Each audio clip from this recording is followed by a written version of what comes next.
Jets fans, are we having fun yet? Well, a preseason tune-up against a mostly starting lineup against the Calgary Flames was a really good test for the Jets to see where this team is as they prep for the regular season.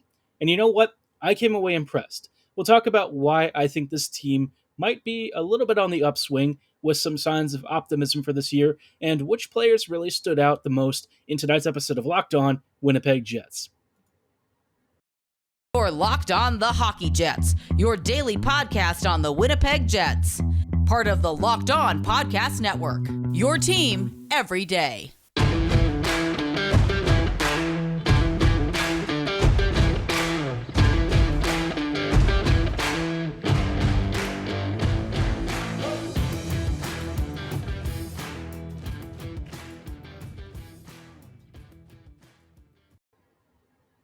Hello, friends, and welcome to tonight's episode of Locked On Winnipeg Jets, part of the Locked On Podcast Network, your team every day.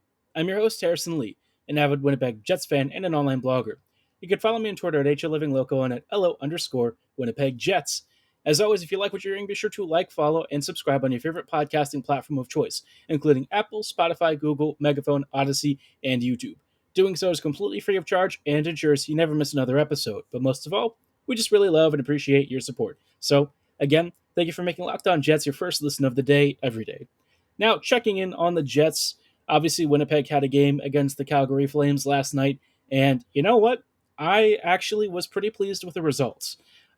This was by and large a starting lineup or something akin to it for the Flames, which, you know, this team for the Jets over the past couple of years has been a little bit of a pest to deal with. Sometimes the Jets really smoke this team, other times, you know, Winnipeg gets dominated, and it's been a very back and forth affair. But, you know, with Winnipeg bringing out a pretty decent lineup themselves, I was curious to know what this team would look like as they get ready for what should be an interesting home opener against the New York Rangers next Friday. But, you know, the Flames, tough team, tough customers, and the Jets basically ran them out of town. Now, I know you'll look at the shot clock and you'll see, I don't know, Calgary outshooting Winnipeg something like 36-28 or something. To be honest, though, a lot of the shots were of the lower quality sort, and David Rittich really handled things in the net, while for the most part, I think the Jets kept Calgary from really getting good, dangerous chances, barring a few notable, exceptions here and there. But for the most part, this was just a good game. I think Winnipeg really had a good measure of how to create opportunities. And while they did, concede opportunities off the rush counters to the Flames, generally speaking, the Jets were just the more dangerous squad. They had better cross-slot passing, they had better skating, they had better creation from perimeter chances being converted into slot opportunities, and I just felt like the Jets were really active and mobile and fun. This is something that I don't often get to say about Winnipeg, but you know what? I actually enjoyed this game a lot. It was a blast. Winnipeg won 5-0. And of course, some things did actually stand out. Now, we're going to talk about one thing first that I think is both a very positive development going forward and something of an indictment of the previous coaching staffs that they didn't realize this sooner somehow. I don't even know how this fact could have even gone unnoticed, because pretty much anyone who has ever watched this team and a particular player on this team would have known playing him more is just going to give you more results. Of course, I'm talking about playing Nikolaj Ehlers in a first-line role. Ehlers had a three-point night, including a goal, and the dude was just eating the whole night, whether it was on the power play or at even strength. Ehlers was everywhere. Dynamite, amazing, fantastic. I know in the previous episode and maybe an episode that I've recorded for Friday because I wasn't able to, be here to record tomorrow, but I said the Connor Scheifele Ehlers line was going to have some defensive vulnerabilities, but maybe they could outscore those. Well, if this sample size is anything to go by, oh man, we're just in for a freaking treat, man. That's all I can say is we are in for a treat. This line was absolute dynamite offensively. Scheifele looked really engaged. He was getting into dangerous areas. He was making great passes. Ehlers, though, man. Nikolaj Ehlers, man. Can you find a player who does as much for this team that's not named Connor Hellebuck and isn't named Nikolaj Ehlers? You just can't amongst the skaters. Nik was everywhere. He was flying. He was creating. He had some unbelievable passes that could have been converted into scoring chances. Just an amazing night for him. And it really brings the Jets kind of full circle to this point of just playing your best players more. I don't understand why Paul Maurice used to insist that playing Ehlers less was how you kept him fresher or something. You have an impact player who can play 20 plus minutes a night and be an absolute game changer for the Jets. Why not just use him? I mean, it really doesn't seem like it's rocket science. And I feel like Rick Bowness has basically just done what a normal, decent NHL coach would, and suddenly it has a tremendous impact on the flow of the game, the score line, whatever you want to say. It's just been much better under Bones already. And it's like a very simple adjustment. If you just put Ehlers in a position where he can succeed alongside other skill that thinks like he does, you're going to get good results. I mean, who even needs to think this through? I mean, it's just mind boggling that you've had multiple head coaches for this team, and throughout this entire process, no one thought to give Ehlers top line minutes. So, amazing performance. I think this change really could give the Jets that scoring boost they need. Um, I'm sort of joking, talking back and forth with some folks in my fantasy hockey Discord or whatever, and we were saying, well, Ehlers hasn't really been in like an 80 plus point guy yet. Well, based on what we're seeing this year, it might be more than just 80 points. He might be hitting closer to 100 at this rate because he's going to be feasting on the power play. He's still who he is, which is dominant at even strength. And if Ehlers or if Connor and Shifley can keep up, which I think we all know that they're more than capable of doing so, this unit is going to devour opponents. I'm really excited to see them against other NHL competition. I think that they are primed for a big year, and I think Ehlers is going to be an absolute monster out there. Easily a point plus per game, maybe even like 2 points per game. A little bit crazy, right? I think it's more like 1 to 1.5 points per game. I think would be a really good season from him. But don't be surprised if he starts getting closer to like 90-ish points on the year. I think he's primed for a massive season, and I'm just, man, this is a very exciting development and hopefully something that continues. But of course, Ehlers, he's an established veteran. You know what you're getting from him. A lot of people could have predicted that he would do well with increased ice time. So, what about the rest of the team? Who else really stood out, and which players are on the way to earning a full-time spot if they haven't gotten one already? We'll take a look at which of these players have really stood out positively and maybe which ones haven't done so in just a little bit. But before we go any further, I do want to shout out our friends and partners at betonline.net. If you've heard of me talk about BetOnline, you know that obviously they are your number one source for all of your football betting info this season, whether you're tracking NCAA college football or even professional NFL ball. They've got all the latest player developments, team matchups, news, podcasts, in-depth analysis, and articles on past games, whether it's the start of the season, stuff that maybe just happened a week ago. They've got your present day coverage, and they've also got futures and predictions if you're looking for something a little bit more, beyond maybe just next week or even beyond this season. So, they've got tons of information, and they remain your source for all of your sport wagering information, featuring live betting and up to the minute scores. So you'll always make the most informed bets possible. And if you want more than just football, they've got everything from MLB baseball to MMA, boxing, golf. They've even got German football, which I've been a big follower and a fan of. So it's really cool to see it represented. Automotive sports, if you like F1, they've got F1 coverage. Really, they want to be something for everyone, and they've also got Vegas casino games for those of you who aren't as sports betting inclined. But if you want to get started, just head on over to betonline.net on your laptop or mobile device to register for a free account, because BetOnline is where the game starts.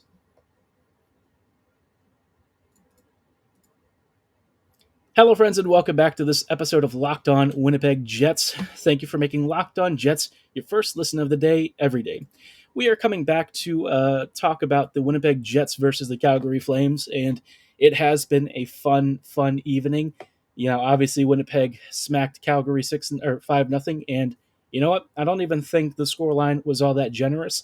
The Jets just kind of controlled play and really did a pretty solid job in just about all sectors, putting a real hurting on this Flames team, which again, Calgary came out with, by and large, a starting lineup. But of course, we've had some interesting standout performers amongst the rookies. Brad Lambert almost came out in like the first like 2 minutes of the game and very nearly scored a highlight reel goal. Um, for his standards, I think his game probably wasn't as explosive as he was hoping. He had some really good passes that almost became goals, but for one reason or another, it just got saved. Maybe a little bit unfortunate, but he and Perfetti were working with Dominic Toninato down the middle, which it is a little bit of an adjustment. Toninato is just not quite the caliber of player that you would usually find high-end elite skill playing with. Dominic's been really capable as like a third or a fourth line forward, but if you're asking him to kind of like sit between two of the smartest and most explosive attackers not named Ehlers on this team, it's a little bit of a tough assignment. So, um, Brad was able to create as much as possible. But what I will say about him is even when he makes mistakes, he's really persistent. I think oftentimes Jets fans are used to players who sort of flake off of back checks, maybe don't push the envelope and try to recover the puck as much. They'll let plays die in the offensive zone or even the defensive zone. That's not Lambert at all. This kid has a very serious motor. I saw him strip Zadorov for a turnover, and he wanted to create a rush chance off of it. The only thing that I did notice with him was that towards the like middle point to the end of the game, I did think he was slowing down a little bit, maybe because of like stamina or something. It is a bit of a stretch to like go from Finland and lower league hockey to coming into basically NHL competition. But even late in the game when he was tired, he was still making plays, still making things happen. And you know what? I really think he needs to be on this team day one. If anything we've learned from this preseason, it's that Lambert just excels at so many different elements of the game. All he needed was a confidence boost and the right talent to surround him with, and his true qualities have started to express themselves even in ways that I think impressed just about everyone, even the people who were really high on him. So, a really monster performance so far this preseason. I think he is more than capable of making this team. It's just, the waiver situation kind of puts a little bit of a damper on that hope, but we'll see what, shakes out over the next week or so. I think there's a good chance. If nothing else, he'll be here for at least a few games before he goes back to the Moose or something. But yeah, I mean, what can you even say about Brad? He's so exciting. The team's hyping him up. We're all hyping him up. Everyone's buzzing. I mean, how often is it that we as Jets fans get excited to watch Jets hockey? It hasn't been a lot recently, if we're being honest. But this year, you know what? Things are feeling pretty darn good. Perfetti, I thought, had a solid night. Wasn't really his best, but again, I think it was tough playing with a center who's not really accustomed to the way that both Cole and Brad play. I think Perfetti is still going to be good no matter what. He still has that great passing, whether it's at even strength or on the power play. He's got the creativity and skill. And let's be honest, preseason you're getting jumbled around a lot, so it sometimes is difficult to repeat really elite play. But I think Cole's just going to do Cole this year, and I think he'll be a mainstay in Winnipeg's top six as a really important contributor. Now, I want to talk about the defense because that's a little bit more of a complicated question. I'm going to save that for later, though, because there's a little more to go into that. But I want to talk about the goaltending really quickly. David Rittich finally had a really good night, and look, he wasn't tested with like a really high volume of extremely dangerous chances. It was just a lot of traffic in and out throughout the entire evening. He had a couple of chances that were really difficult saves, a couple of great stops, some rebound control issues, but overall, if you were looking for a big bounce back game from Big Save Dave, he posted like a 37 save shutout. So, hey, you really can't complain with that. It'd be nice if Rittich is somebody that's trustworthy to back up Hellebuck this year because Helly might be a little bit busy, and it'd be nice to give him some more rest, especially if, the Jets make the postseason. You want Helly to be as fresh as humanly possible, and Rittich being capable of eating 30-plus starts would be really ideal for me. I think that would be a nice thing. Obviously, backups, it can be a bit of a difficult split to try and give them, a ton of games, but I do think Helly just has to play a little bit less than he has been over the past few years. I don't know if that was really the main reason for his decline last year, and, it's just a decline by his standards. He was still like a top 10 goalie in the league, still amazing and still bailing the Jets out, but obviously with the defense and tactical arrangements being as bad as they were last year, a few more pucks got by him than usual. So hoping for a refreshed season from him, and if Rittich can be a part of that process, keeping him healthy, keeping him less fatigued, that would be freaking fantastic and already a dub of a signing. But Um, yeah, really great performance from him. Oh, and one more player I'm going to spotlight real quick is Sam Gagner. He had a really great night, some fantastic power play passing. I told you a while back that I thought he was a really great value signing for the middle six. He just kind of proved my point in that he is a capable, reliable player with some nice finishing talent and soft hands. I don't know why he's been so hated throughout his career because you watch him and he's just a really nice third or even second line player who's got the offensive chops to elevate, maybe a line that doesn't have a lot of punch. And based on his power play puck movement, I think we can see the dude could feast here and feast really happily. So, congrats to Sam. I think he'll be fitting this team like a glove, and I hope that he has a big season and earns a big raise on his next deal somewhere. So, obviously, some really interesting forwards who are competing for spots. Not a lot of space to work with, but I do think Sam has certainly put his name in to get a spot once the regular season rolls around. But of course, the big question now is the final spot on the defense, who's going to take it? I'll give you my thoughts on who has stood out in just a little bit and why I think um, the race has been really close in some ways, but there is for me a clear choice at the end of the day. Hello, friends, and welcome back to this closing portion of the Locked On Jets podcast. We are wrapping up our thoughts on the first of two games between the Jets and Calgary Flames. Obviously, the preseason has been a great time for experimentation. We've seen the first era of Rick Bowness hockey, and it's been an interesting one. Some positives, maybe some things to work on and improve. But the first game against the Flames, I thought was fantastic. The Jets just came out, took care of business, basically dominated the game. And I thought that there were a number of standouts from the forwards who really impressed me. But on the defense, it was a little bit more complex. Now, I'll say Morrissey, DeMello, awesome pairing, had a great night, really zero complaints. DeMello just sort of breaking up plays in the defensive zone, Morrissey creating offensive rushes and stuff the other way. Great. I mean, not really much to say there. Um, Stanley Pionk, a little bit more of a mixed bag, if I'm being honest. Logan, the thing with him is you can just tell he can't really keep up as soon as faster teams kind of cut inside of him. Against the Flames, it was less of an issue because Calgary doesn't really have a lot of foot speed, but we've already seen it during the preseason. If he starts facing fast pressure, he does struggle a lot. Pionk, I thought, did an okayish job. It wasn't an amazing game, but I thought that he was throwing himself at the puck as he usually does. His style is very much high energy, high chaos, and it is fun to watch, if nothing else. Now, the pairing that I think most people want to hear about is Samberg and Heinola. And these two guys have very fundamentally different approaches. And I think for me, Heinola is the one that I still want to go with, but who I think probably will end up being the odd man out because his style is very risky. Um, One thing that I'll say about Villy is that I think he needs to add a little more patience to his game. Oftentimes, when he's under pressure inside the defensive zone, one thing he wants to do is get the puck moving really quickly and give it to an outlet so that they can skate out of pressure and potentially take an advantage of maybe a skater being pressed too deeply in Winnipeg's end. But oftentimes, it just gets turned into a turnover or a chance against. So he'll want to work on that to improve his puck management. But it's when he's in possession and skating through the neutral zone and offensive zone that you start to see why Heinola was just creating way more offense. At even strength and on the power play, Villy's puck handling, his vision, his skating, all of that is kind of unmatched on this defense. Morrissey is really the only one who comes close, maybe Schmidt too, to the sort of skill that Villy really possesses. But even then, Villy can do stuff on the power play that just about no one on this team can. He's a phenomenal passer. He has a really short, crisp pass that's super accurate and is very strong, relatively speaking. And he's also got great shooting and vision. It's just when he's in the offensive zone, good stuff just happens. I mean, he's such a creative player, and I think he brings a lot more to the table than either of Stanley and Samberg. And as far as Samberg was concerned, he had a safe-ish game.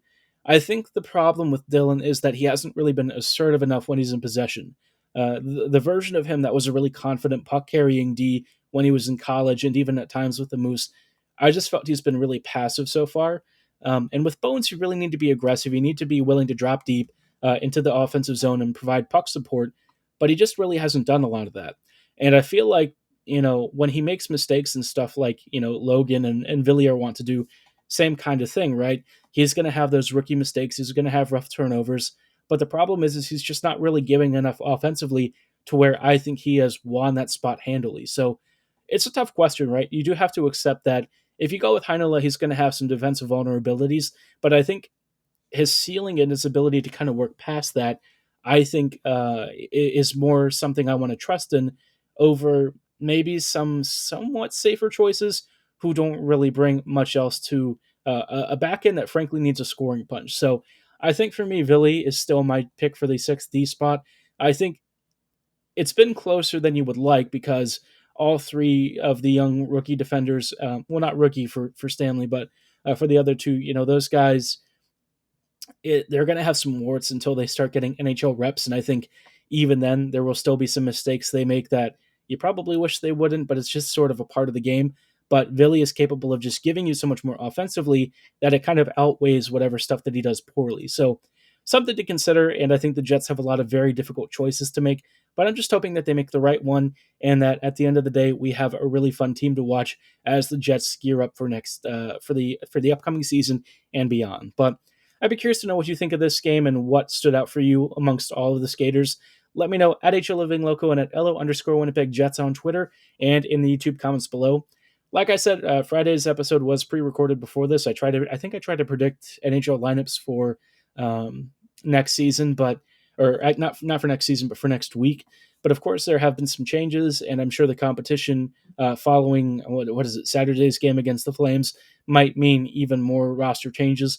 We'll see how it pans out, but just wasn't able to have availability on Friday to record, so you'll have to accept it, unfortunately, for the time being. But we'll be back with some normal live content once we are back here on Monday morning, where I'll try to give you some insights into what happened in Saturday's game. But for tonight's episode, that is going to be all the time that we have. I thank you so much for making Locked On Jets your first listen of the day every day. Be sure to make your second listen Locked On NHL. Our experts give you a daily 30-minute podcast on all things NHL all year long. As always, it is free to like and subscribe, so be sure to do so right now. And as always, thanks for listening. Have a great night, and go Jets go.